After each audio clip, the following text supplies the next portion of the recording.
Hello friends, welcome to cook with கயு channel. இன்றைக்கி பார்க்க போகிற ரெசிபி என்னென்னு பார்த்தீங்கன்னா, சிக்கன் மிளகு குழம்பு தான் பார்க்க போகிறோம். வாங்க வீடியோக்குள்ளே போகலாம். ஃபஸ்ட்டு நான் கடாய் காயட்டும். கடாய் காய்ஞ்சதும் இதுக்கு தேவையான அளவுக்கு எண்ணெய் ஊற்றிக்கிறேன்.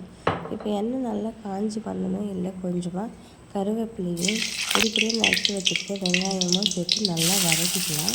இந்த வெங்காயம் நல்லா வதங்கி வந்ததுமே இதில் தேவையான அளவுக்கு தக்காளி எடுத்து சேர்த்துக்கலாம். இல்லை எனக்கு ஒரு தக்காளி சேர்த்துருக்கேன். இதையும் நல்லா வதக்கிக்கலாம்.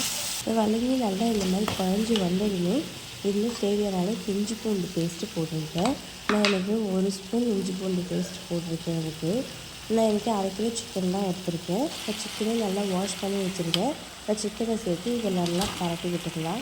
இப்போ இல்லை தண்ணியெலாம் எதுவும் சேர்க்க வேணாம். சிக்கன்லேயே தண்ணி நல்லா பிழிஞ்சு வரும். இப்போ மசாலா அரைச்சிக்கலாம் பாருங்கள். இதில் நான் ஒரு 10 தேங்காய், 1 ஸ்பூன் மிளகு, 1 ஸ்பூன் சீரகம், 1/2 ஸ்பூன் சோம்பு எடுத்திருக்கேன். இந்த மாதிரி பேஸ்ட்டாக அரைச்சிக்கலாம். பாருங்கள், தண்ணி சிக்கன்லேருந்து பிரிஞ்சு வந்துருச்சு. இப்போ இதில் 1 ஸ்பூன் குழம்புத்தூள், 1 ஸ்பூன் சிக்கன் மசாலா சேர்த்து தேவையான அளவுக்கு உப்பையும் சேர்த்து நல்லா பரட்டி விட்டுக்கலாம். இது நல்லா பரட்டி இந்த மாதிரி ஸ்டேஜ் வந்ததுமே இதில் நான் சிக்கன் முழுகிற அளவுக்கு தண்ணி வச்சுக்கிறேன். இது எடுத்து சிக்கன் நல்லா வெந்து வந்துடும். இப்போ பாருங்கள், இந்த அளவுக்கு தண்ணி வச்சோன்னே நல்லா கொதிச்சு வருது. இந்த ஸ்டேஜில் வந்ததுமே நான் இப்போ அரைச்சி வச்சுருக்கேன் பேஸ்ட்டையும் எடுத்து இதில் ஊற்றிக்கிறேன்.